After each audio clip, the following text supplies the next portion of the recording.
Sora Tanjasiri, outstanding faculty and today's Faculty Marshal. Richard Pollard, University Librarian.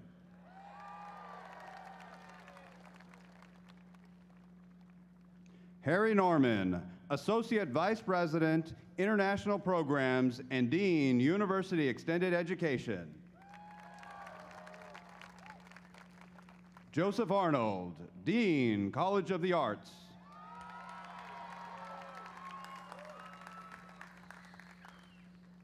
Susan Cooper, Dean, College of the Irvine Campus. Robert Cook, Acting Dean, College of Natural Sciences and Mathematics. Raman Unnakrishnan, Dean, College of Engineering and Computer Science. Anil Puri, Dean, Mahalo College of Business and Economics. William Briggs, Dean, College of Communications. Sherry McMahon, Dean, College of Health and Human Development.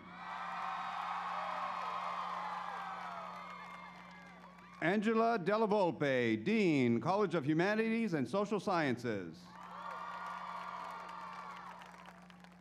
Claire Cavallaro, Dean, College of Education.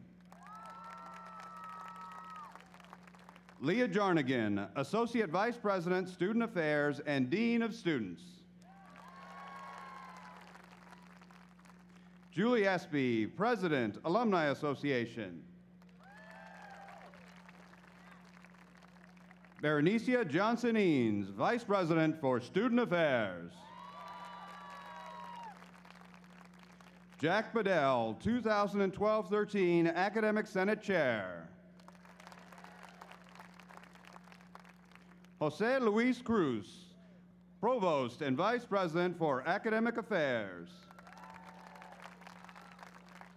Marc Cherry, writer, executive producer, and keynote speaker.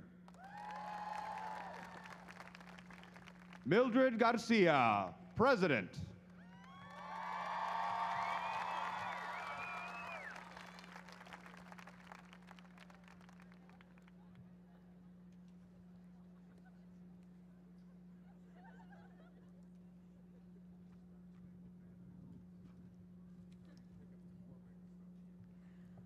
Welcome to the class of 2013 commencement ceremony at California State University Fullerton.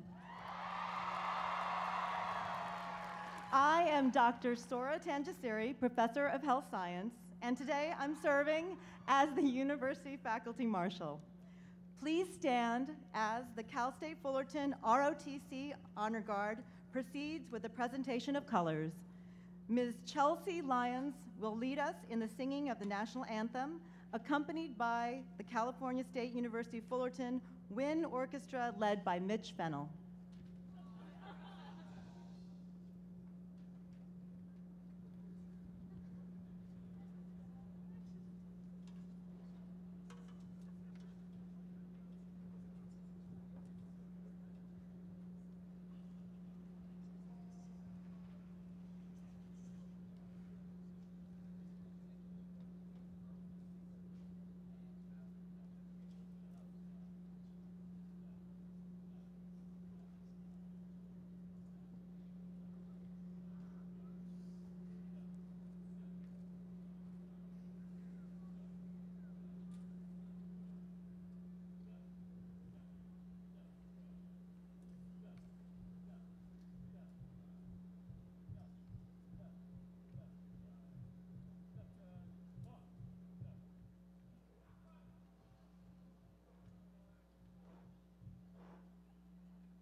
Please be seated.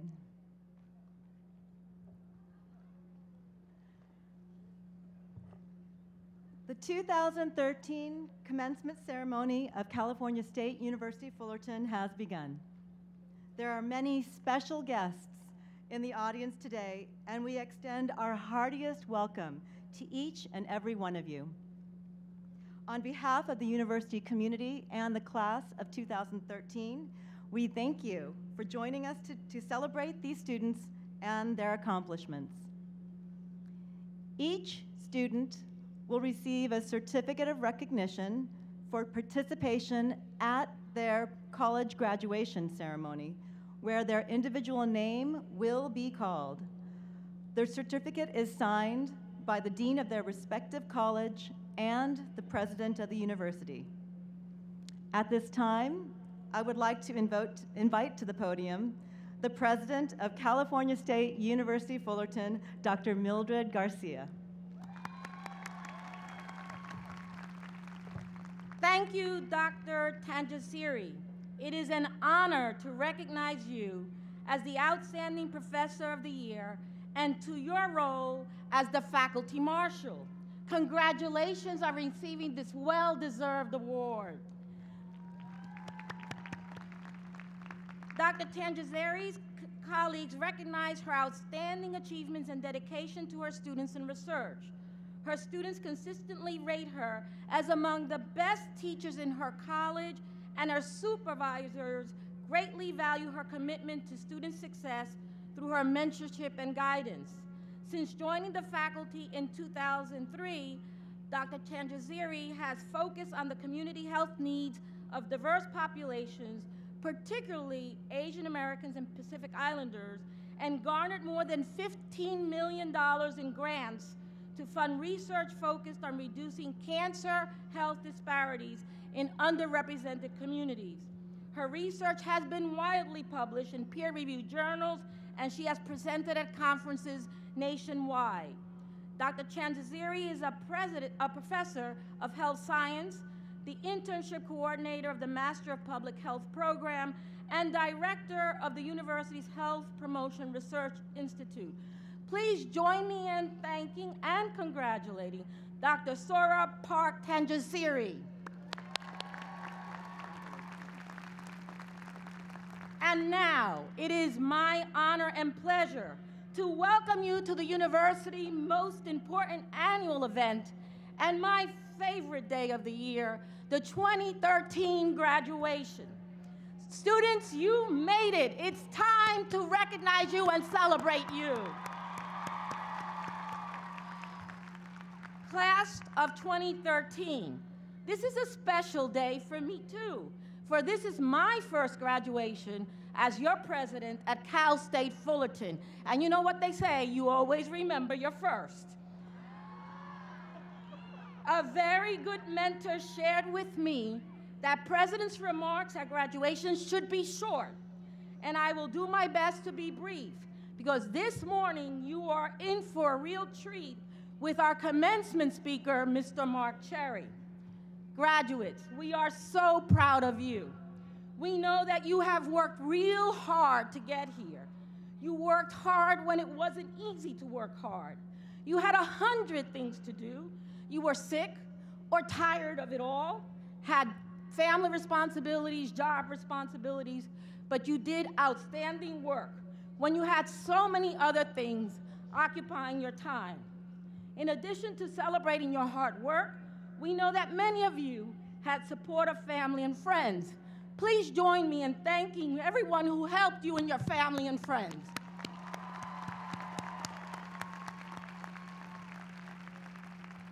You also had the good fortune of having the awesome faculty and staff that helped you to get here where you are today.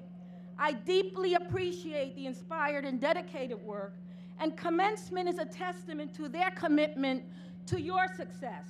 Without their contributions, your educational potential might not have been realized. Please join me in thanking the faculty and staff of Cal State Fullerton.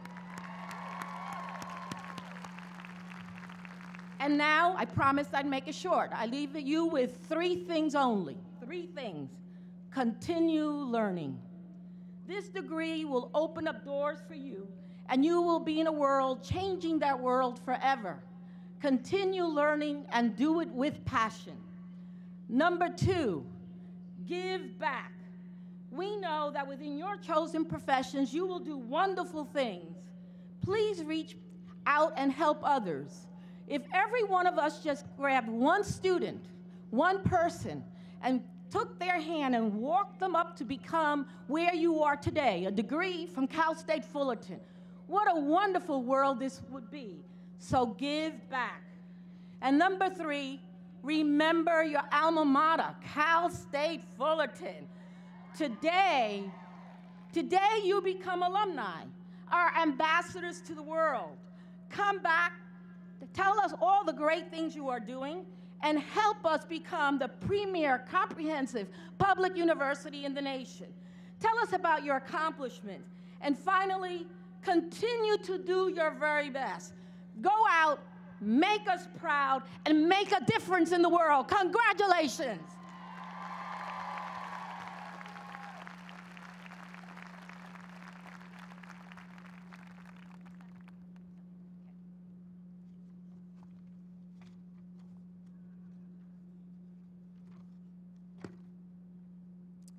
Thank you, Dr. Garcia. It is now my pleasure to introduce Dr. Berenicia Johnson-Eanes, Vice President for Student Affairs. Dr. Eanes.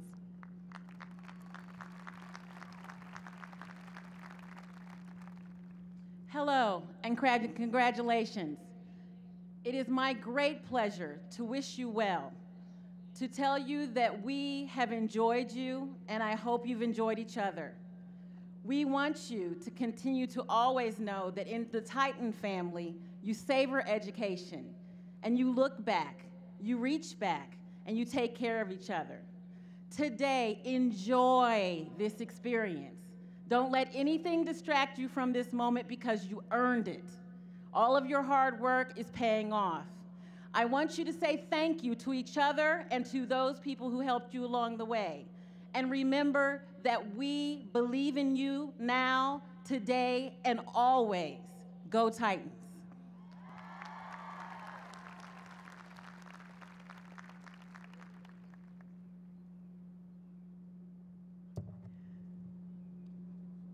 I would now like to introduce Ms. Julie Espy, President of the California State University Fullerton Alumni Association and an alumnus of the class of 1992 from the College of Communications. Ms. Espy.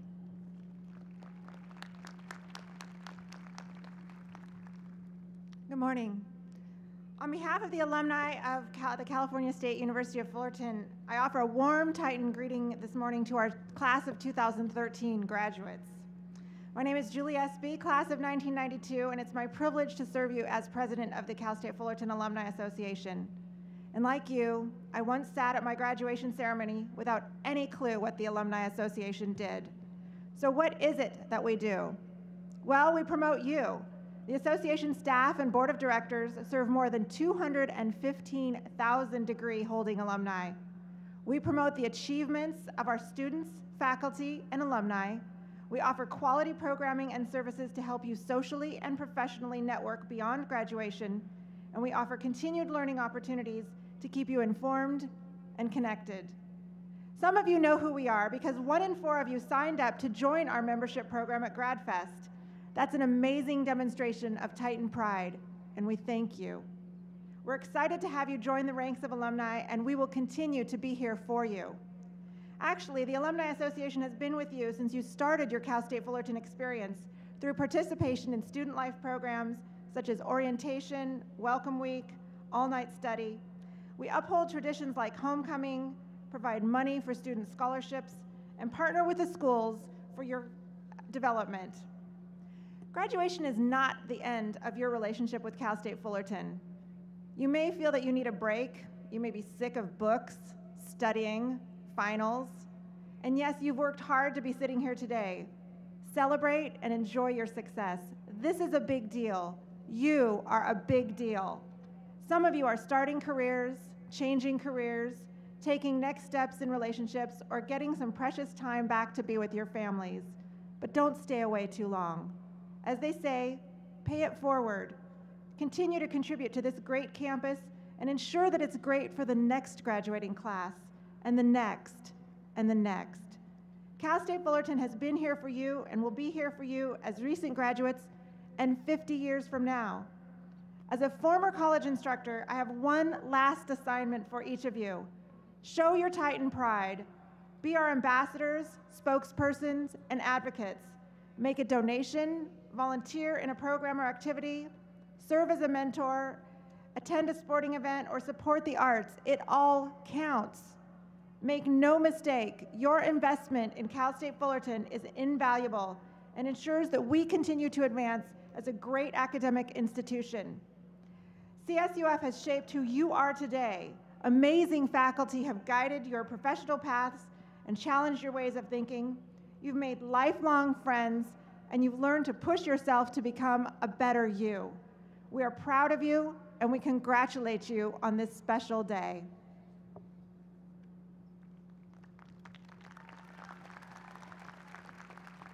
Thank you, Ms. Espy.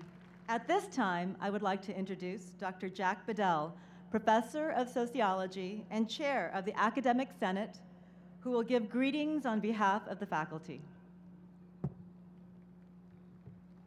Good morning.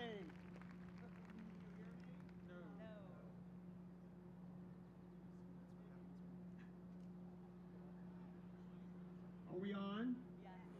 Thank you. We're going to do something a little different this morning. Faculty should be close to students. Students should be close to faculty, right? So here we are. I'd like to tell you, before you came in, we gave some tassels to the little children out there. Scared some of them, I guess. The tassel right now should be on your right, and we're going to move it to the left. Okay? So, I'm wearing this thing called a hood. If you look in your commencement program, you have a description of the hood. The hood has an indication of where you went to get your degree, excuse me, and your major. What the program doesn't tell you is that there were clergy and professors involved, okay? And the hood was pulled up to cover their bald spot when it was cold in the Middle Ages. Now that's not in your program, okay? But your faculty hope that you explore things and get intrigued by and explore further. Now, there are two words you probably don't want to hear today, and that's general education, okay? Your faculty have spent thousands of hours creating those courses, and they have themes running through them, such as connectedness, helping others, and supporting people. So I'd like you to picture it. Don Cherry here, Golden Girls, Sophia. There's a man in the courtroom there because he stole a can of peaches. And the judge says to him, how many slices of peaches were in that can? And he says, 6, Your Honor. And she says, let me tell you what I'm going to do. I am going to sentence you to 6 months in jail, 1 month for each slice of peach. And the judge says to him, do you get that? He says, yes. 6 slices, 6 months. At that very moment, his wife jumps up in the back of the courtroom and says, he also stole a large can of peas. Now, you got that. That means the critical thinking component of your GE program worked. So, several years ago, almost 2000, Plutarch talked about the need to listen. And he said, need to listen, well, you'll profit from them, even if they talk badly and don't make sense. Was a faculty member who's been here over 40 years. I can tell you, I know you may have had one or two faculty members who were a little less than cool, okay? However, I do know that they were deeply committed. You have many of them in the audience today, glassy-eyed from grading your exams, okay? That's what that's from, all right? So listen. That great American philosopher, Stephen Colbert said, to be a successful citizen, you have to do service.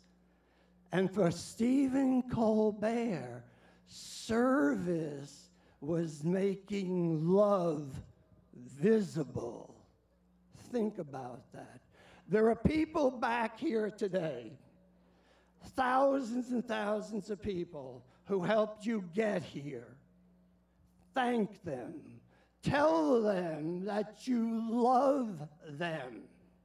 And if they gave you a gift, write them a thank you note. They'll appreciate it. We're tied together. I want to close this morning by, on behalf of the faculty, thanking you for being here, thanking you for choosing Fullerton.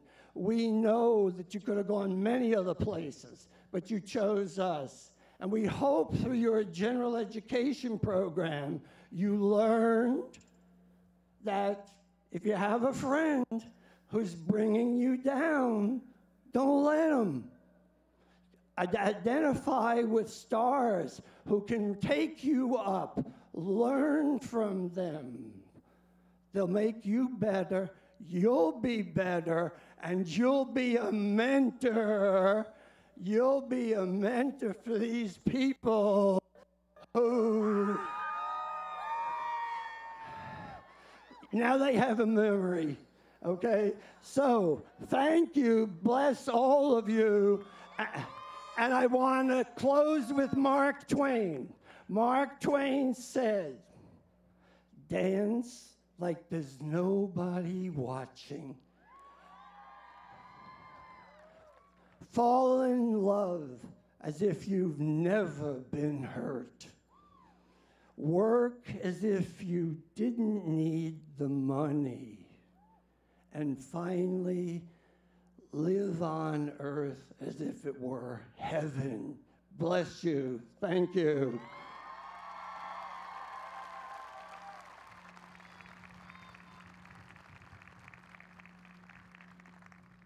Thank you, Dr. Bedell. At this time, I would like to introduce Mr. Wayne Mason, Jr., President of the California State University Associated Students. Mr. Mason.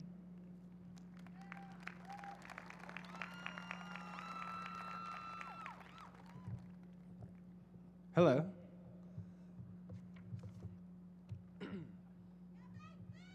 Oh, yay. Hello. Allow me to introduce myself. My name is Life After College. You can call me Life for short. Welcome to me. You may have heard a lot of things about me from the people who sat in these seats time and time again before you, but please allow me to confirm some of the truths that you've heard about myself.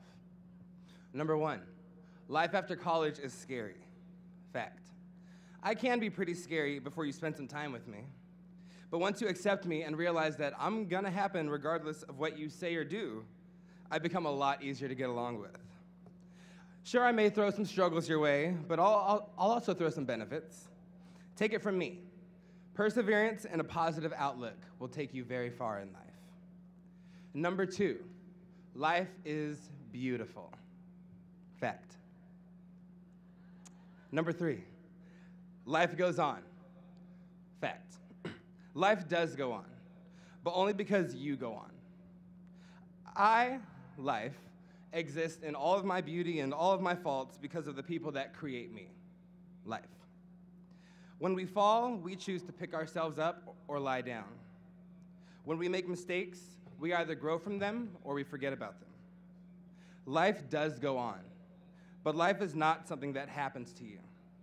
It is only when you happen, when you allow yourself to go on in all of your glory, that you truly thrive. Life happens because of you and in spite of you. It is up to you to make life happen for you. Number 4, life is still beautiful. Fact. These past years may feel like your entire life. You've grown up, you've loved, you've laughed, you've cried, you've lost, and judging by today's festivities, you've won. As you move farther and farther away from this institution, you also move closer and closer to realizing your own dreams and aspirations. With this move, it becomes apparent that the past 4, 5, 6, 7, 8 plus years have been but a chapter in a much larger and deeper story. It's the story of your life, and it's beautiful because you allow it to be. Number 5, life will bite you in the, excuse me. Fact, I will. You see, I'm hungry. Life is starving, and I've got an appetite for the stragglers. So don't get comfortable. Now, that doesn't mean be miserable. Don't mistake comfort for happiness, and don't mistake happiness for satisfaction. Disagree if you will, but I believe happiness occurs when you find peace and joy in what you are doing and who you are becoming. Satisfaction occurs when you are pleased with what you've done and who you are. Keep moving forward because life keeps moving. Be beautiful and positive because life is beautiful. And stay hungry for much more because life is oh so starving. Number 6, last one. Life is beautiful and it will continue to be beautiful. Still a fact. Allow me to introduce myself. My name is Dwayne Mason. I've been your ASI president and CEO for what is almost the past year. And though I am not part of the class of 2013, I do wish to congratulate each of you. Those of you who came here directly out of high school, those who transferred from a different institution or a different country, Topanga, she's graduating. Those who started lives and careers as adults and decided to return to receive an education, and everyone in between. On behalf of the associated students and all of the students here at California State University Fullerton, I wish to extend congratulations to each of you on reaching this landmark. It is my belief that we, as human beings, each hold the capacity to have a positive impact on one another and the world around us. What separates us is choice. So go ahead, Titans. Graduate and make the choice. Choose to move forward. Choose to be beautiful, and choose to stay hungry. Cheers to the class of 2013. Get on out there and tear it up. Thank you.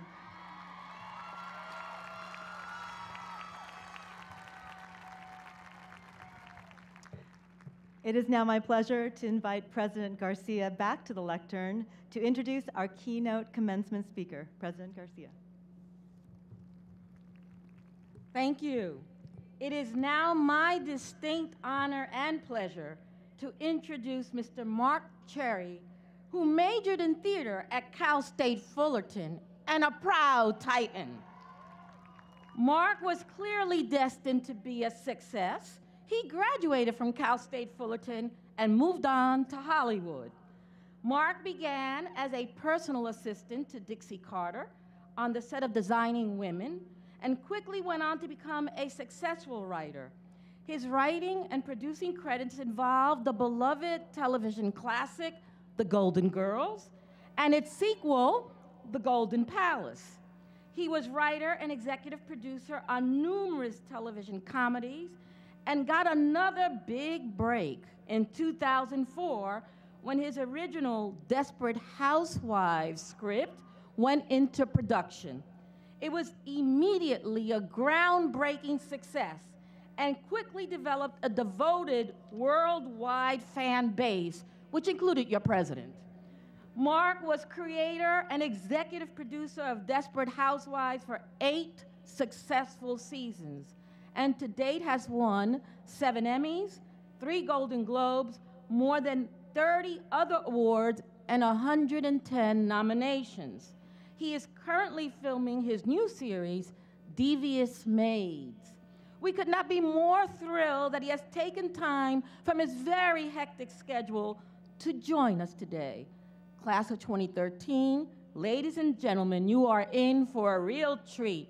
Please give a warm Titan welcome to Mr. Marc Cherry.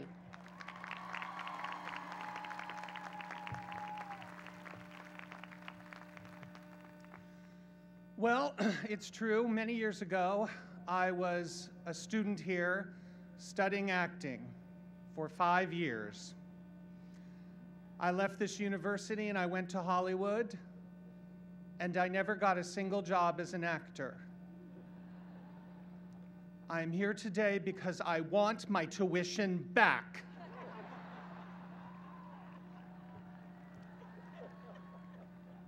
Yeah, you know, didn't have the talent, as it turned out, but I wanted in show business, so I taught myself how to write.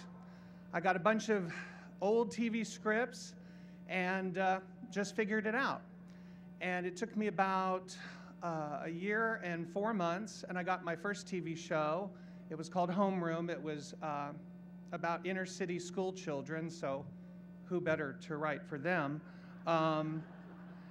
And then 6 months after that, I landed on The Golden Girls, which happened to be my favorite show at the time.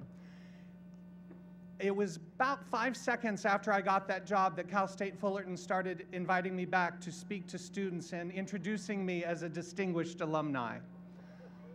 I bring this up to suggest that if any of you out there go on to thrive in another profession that you were not trained for here at Cal State, don't worry, they will take credit for your success anyway.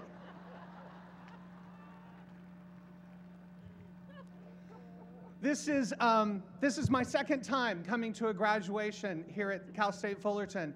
The first time I came was my sister's graduation. She studied education here, became a teacher, and I came to her graduation in 1995. So, as you may have deduced, I did not come to my own graduation ceremony for the oddest reason. I don't know if you guys still have this. To get your diploma, do you guys still have to take the writing proficiency exam? You know, they instituted that to prove, you know, that the graduates, as they were leaving, knew how to write, because apparently in the 70s, a whole bunch of people were graduating who didn't know how to write. And by people, I mean athletes. And so what happened was they had this test to prove that you knew how to put a noun to a verb, and the weekend that they offered the test, I had another engagement. I was on the $100,000 pyramid. And so instead of getting a diploma, I got a trip to Hawaii, a VCR, and $15,000. And when I told my mom I wasn't getting my diploma, she was furious. She said to me, "No, you're gonna need that piece of paper." And I said, "Mom, I'm going into show business. No one cares if I have a BA in musical theater." And she didn't care. She was devastated. I disappointed my mom. Well, I go on to write on The Golden Girls, and one day I run into Dean Hess, who was my very favorite professor here at Cal State Fullerton. And I said to Dean, you know, it's so ironic. I didn't get my diploma because I didn't prove to the state of California I knew how to write, and I'm now a professional writer. And I thought it was kind of funny, and Dean Hess says to me, "Well, I don't like that. I don't think that's appropriate." And I said, "Well, you know, what can I do?" And he said, "You know what? I'm going to talk to the Board of Regents, and I'm going to get them to waive that requirement for you." And I thought, oh, that's okay. I don't want to cause a thing. That's okay. And he goes, "No, I'm going to do this. I'm going to do this." Well, a couple of years go by, and I forget all about it, quite frankly. I'm on, you know, in Hollywood doing my thing. And then we come to my sister's graduation in 1995, and I'm seated out in the back there with my mom, you know, listening to all the speeches, and I got a little bored, and I start flipping through the program that they give everyone, telling you who's graduated from what school. And I turn to the School of Theater and Arts, and I look, and I was one of the graduates. And I turn to my mother and I say, Mom, look, I graduated. And my mother starts sobbing, heaving sobs back there. Everyone's looking at us. I'm massively embarrassed. The point of this story is this. No matter how much this day means to you, it means a lot more to the people back there. So good job on making them happy.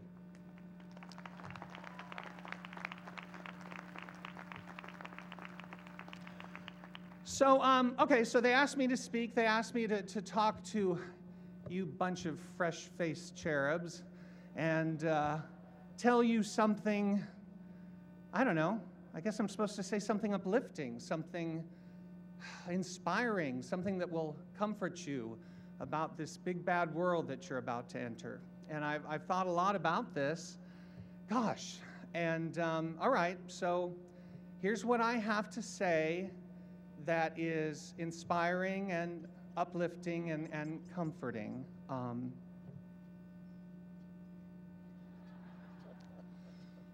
One day, all of you are going to die. Now, I bring this up because this is your commencement. You know, your life just commenced.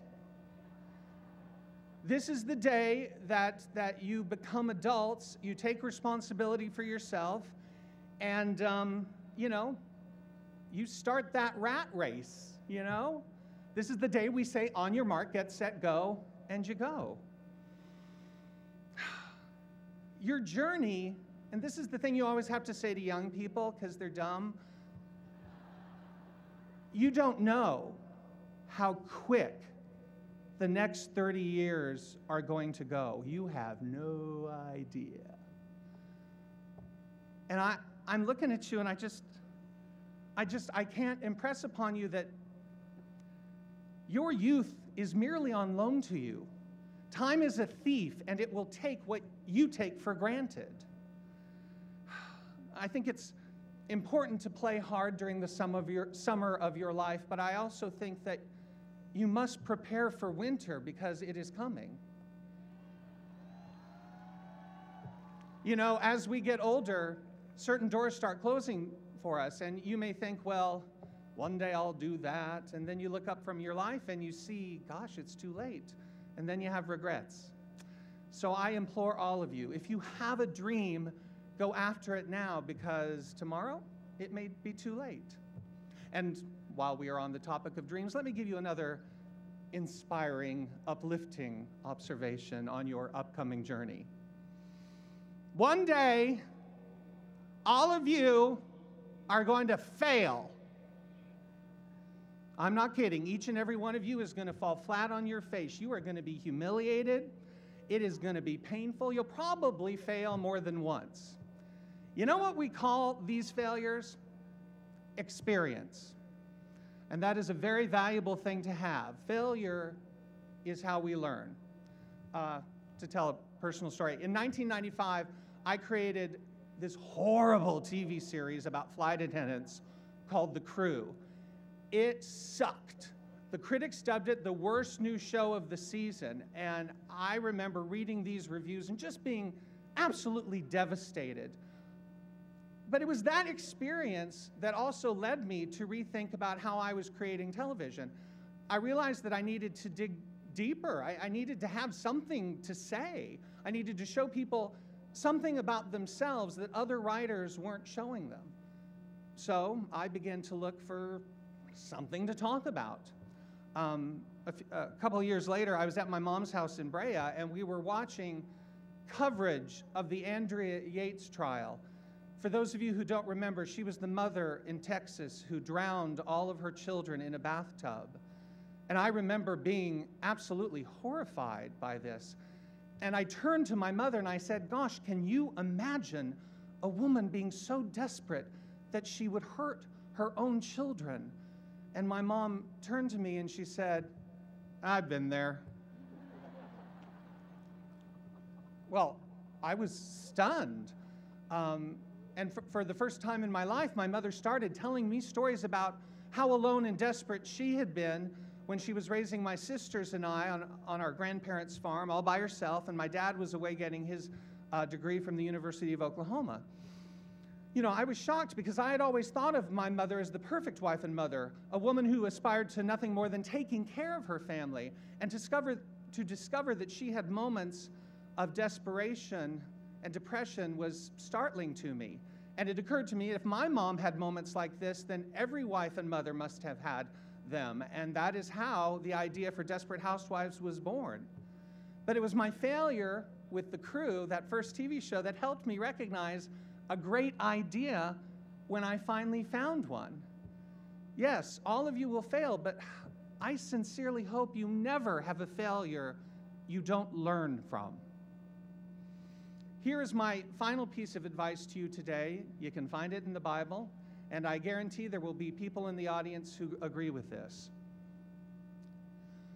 Honor thy mother and thy father, if for no other reason than they occasionally give you ideas for hit TV shows. Now, a lot of you sitting out there, you might think that this day, this moment is about you. Wrong. This moment belongs to your parents. Think of what they sacrificed to get you here. Your mother gave birth to you. She ruined her body for you. She can't wear a bikini now because you ripped her to shreds. Your dad, he has to foot all the bills. Think of the stress he's gone through. He drinks now and you don't know it. He's an alcoholic. Have you guys, look at me, have you ever thanked them? Have you ever looked into the eyes of your parents and said, thank you for making me the adult that I am? You know, now some of you might want to say, oh, but Mark, my parents are like really mean and insensitive to me. And I go, you know, don't come bitching to me. Let me tell you a story about Marc Cherry. I came out to my mother as a gay man when I was 31. When I told her I was gay, her response was, and I quote, well, Mark, I would love you even if you were a murderer.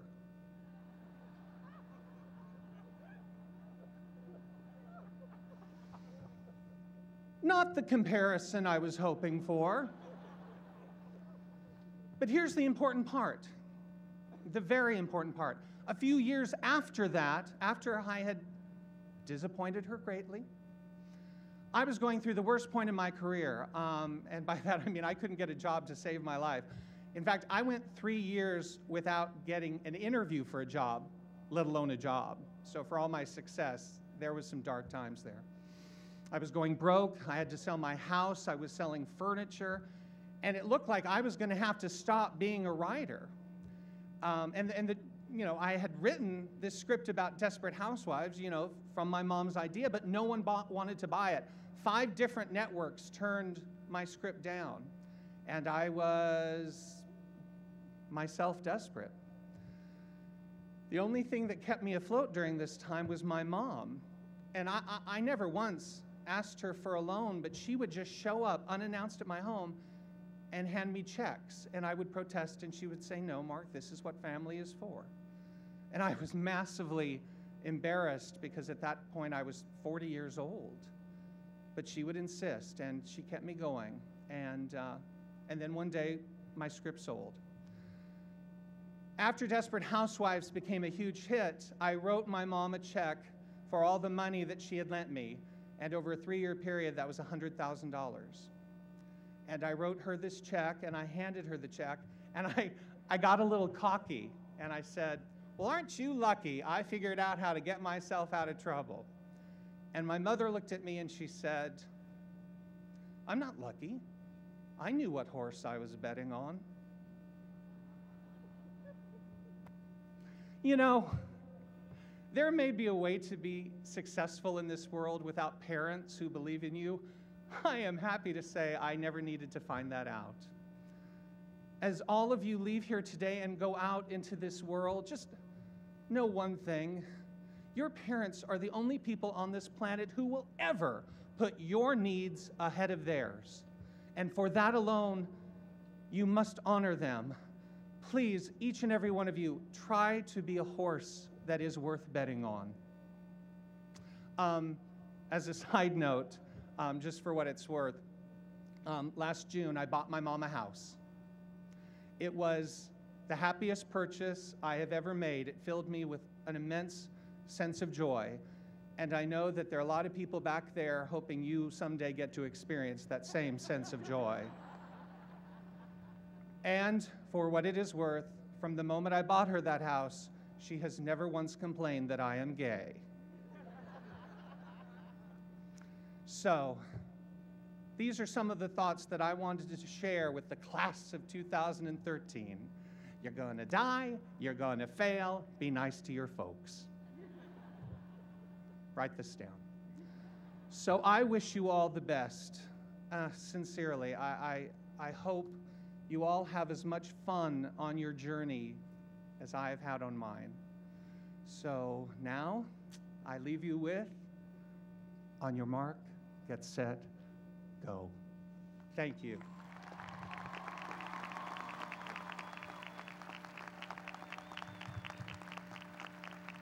Please join me in thanking Mr. Marc Cherry for those inspiring and thought-provoking words. And yes, we will take credit for you as a proud Titan. It is now my honor and pleasure to introduce the Provost and Vice President for Academic Affairs, Dr. Jose Luis Cruz. Good morning. Marc Cherry said it much better than I could, but I will still state that today is the commencement of your tomorrow. So welcome to your life 2.0. The strength of your character, your sense of purpose, and your commitment to society makes us all here today, family, friends, faculty, staff, and administrators, proud to have been part of your journey to success, and confident that you will help shape a better world. You now join over 215,000 Cal State Fullerton alumni. You are now vested with all the rights and responsibilities of a full-fledged Titan. And as President Garcia stated in her remarks earlier today, this means that you should strive to be a lifelong learner, serve as an ambassador of education, and remember your alma mater. Let's give a strong round of applause for our class of 2013 and the wonderful future that awaits them.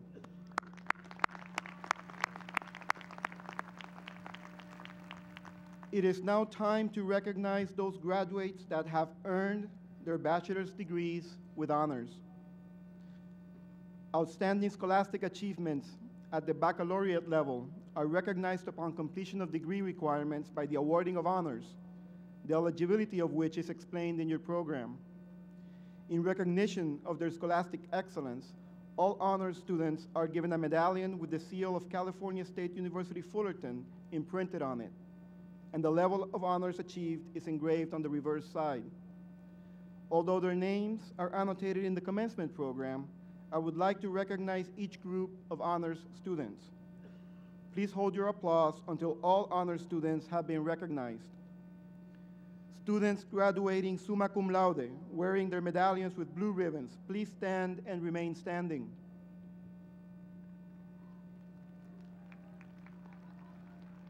Students graduating magna cum laude, wearing their medallions with orange ribbons, please stand and remain standing.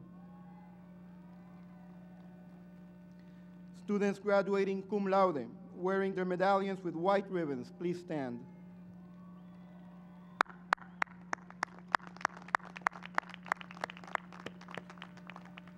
Congratulations to all our honor students. Please be seated.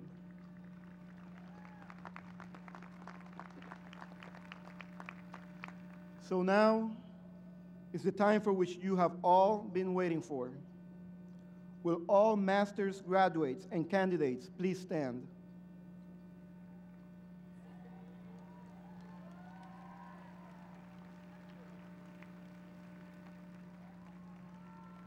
Will all baccalaureate graduates and candidates please stand? bachelor's degrees,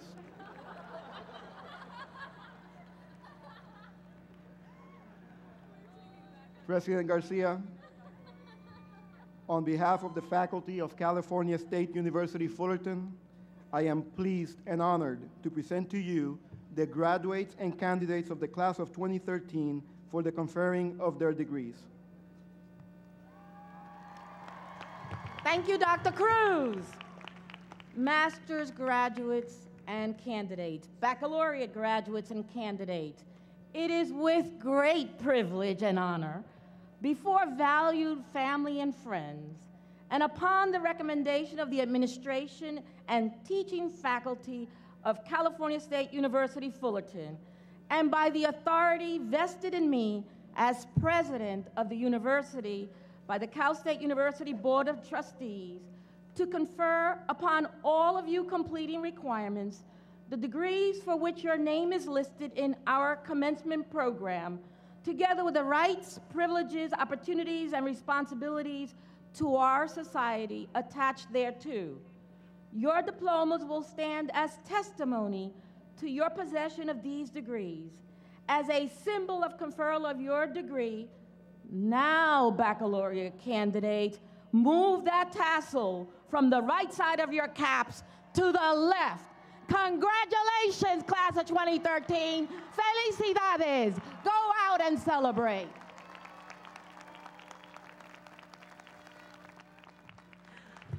The 2013 University Commencement Ceremony is now concluded. We ask that the audience remain seated as the platform party exits the stage. When the platform party has exited, please go to the location of your college commencement event. Congratulations to the graduates of 2013 and their families and friends attending today. We hope you enjoy your day on campus. The 2013 University Commencement Ceremony for the California State University Fullerton is now concluded. Congratulations to all of you for reaching this significant milestone in your life.